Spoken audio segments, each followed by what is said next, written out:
What's up everyone, Alex here.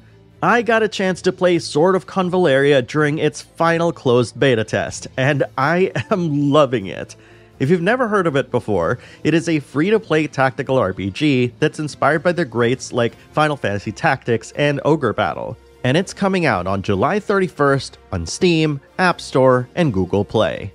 But it doesn't stop there, as it's also trying to make a mark by introducing some unique mechanics that give it its own identity. And before you say, gotcha, you're sorely mistaken. But before I get into the details, I want to point out that this video is sponsored by Sword of Convallaria. That being said, I was given free reign to talk about everything, including things that I didn't like. So if I mention something in this video, you know that it's gotta be really important. And if you want to pre-register for the game, click the link in the description of this video, or scan this QR code, because I have a really good feeling that you're gonna want to do that after watching this video. Sword of Convallaria starts off in the middle of an insurrection, where rioters are laying waste to a city in an attempt to overthrow the monarchy. Caught between the crossfire, you're able to escape thanks to the help of a band of mercenaries working in the shadows, and things go from bad to worse really quickly. I'll elaborate more on this later, but we need to hit pause for now because I want to talk about its combat.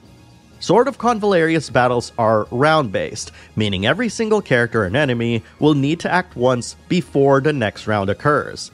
This also means that everyone's turn orders are determined at the start of battle.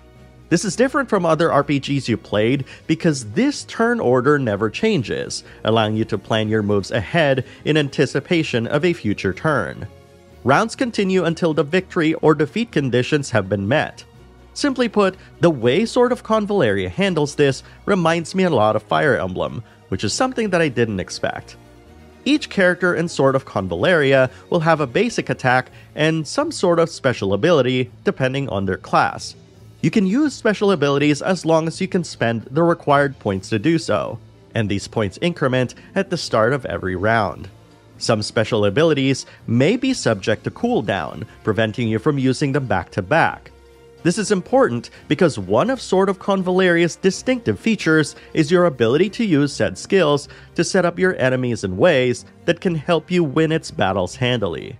One of my favorite things to do is to blow up exploding barrels to defeat multiple enemies in one fell swoop. I can do this by either hitting said barrel with a ranged attack or using a special ability to push it towards an enemy or vice versa. And anyone within a tile away from the barrel, even if it's one of your party members, will receive a ton of damage. And don't worry, if you accidentally killed one of your party members, you can always just turn back time. A hazard that's unique to one of the gameplay modes are pitfalls that are caused by a fragmented memory of a battle that happened in the past, which adds a fun twist that you might have already caught on to.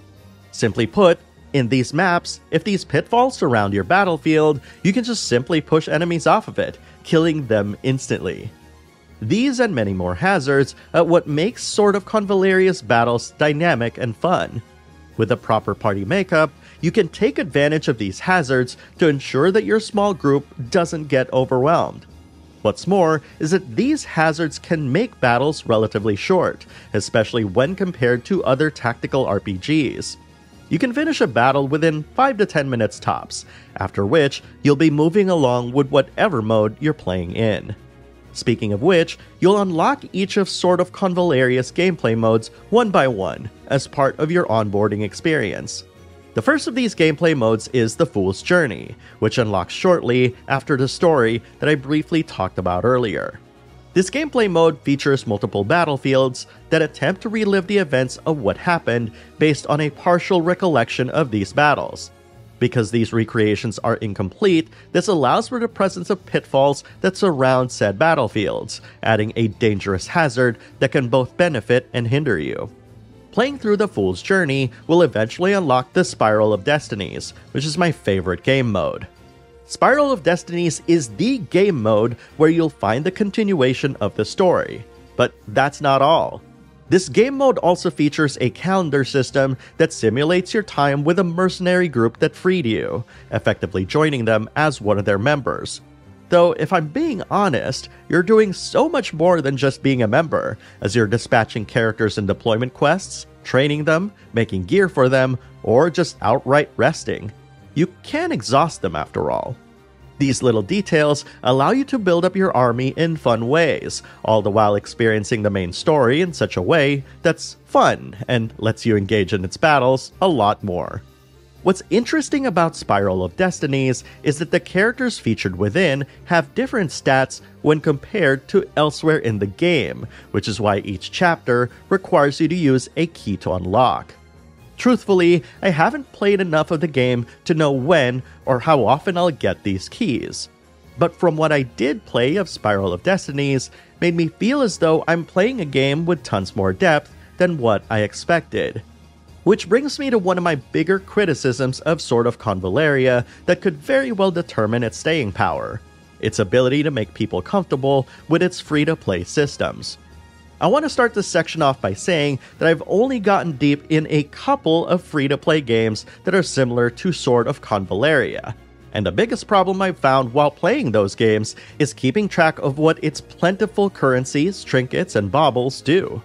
This basically results in most players not wanting to use any of them because of fear that they might have to spend money to replenish something of value that they didn't quite understand. A handy cheat sheet that you can refer to and keep track of where and why you'd use some of these might help alleviate these reluctances. But I truly believe that this is the biggest hurdle for any free-to-play game to attract an audience beyond what already exists. And it's a bit of a shame too, because if you have the patience to sit down and learn how all of these things work, you'll find that Sword of Convallaria's currency systems are actually pretty straightforward. In fact, apart from the initial confusion and panic, once the game started showing me the basics of what I needed to do, and more importantly, I didn't fight it, the various currencies started to make a ton more sense. To the game's credit, this is probably the smoothest onboarding I've ever had in a free-to-play game ever. Not once did these currencies stop me in my tracks. Not even the gacha that people have been so scared of, as I just headed into every battle and upgraded my characters as if I were playing other tactical RPGs. Here are a few examples of the currencies I played around with. Characters gain experience every time they participate in combat. But on top of that, you also earn common XP, which is an experience point pool that you can use to level your characters up. Additionally, you can also use an item to raise a character's rank, and even unlock a skill that alters the way they play. And while these aren't really currencies, I do want to add that you can equip them with various weapons, armor, and accessories to enhance their stats, much like other RPGs. I should point this out too because some of you will probably want to know, but the gacha just gets you new characters and classes, but I was able to make do with the free pulls that the game gave me, and get some pretty decent characters as a result. This leads me to talking about Crossing Worlds, which is the last gameplay mode that I unlocked. Crossing Worlds allows you to partake in battles daily that reward you with the bits and bobs I mentioned. These challenges increase in difficulty the further you progress in each track, but they also yield the best treasures. I do want to point out that I've seen mention of PvP, but since I don't like that sort of thing, I didn't seek it out nor was I interested in it. The last thing that I want to talk about is the presentation, and my goodness is it a looker. Sword of Convallaria combines beautiful 3D rendered environments with gorgeous 2D sprite work that just looks incredible. And this might sound like a weird mention, but the sound effects that they use during combat are impactful and make you feel good whenever you defeat your foes. Punchier sound effects go a long way in making you feel like a part of the action, and Sword of Convallaria nails it in that regard. And lastly, the game doesn't have English voice acting, which is one of my other criticisms, but it does contain Japanese, Korean, and Chinese voice acting. I chose Japanese, and the performances added a lot to the storytelling, which enhanced the feeling and emotion of every pivotal scene that I experienced during this beta.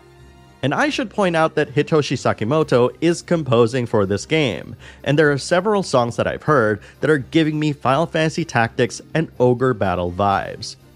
The crazy part about this whole thing is that this is just the beta. And to be honest, even though my progress is probably going to get reset once the final version of the game goes live, I'm eagerly awaiting its release, if only because I get to push more enemies off of cliffs. That, and I want to know how I can actually alter the game's ending, because that's something that I've been told that you can do. Either way, I'm eager to see what awaits when Sword of Convallaria releases later this month. That said, I want to hear what you think.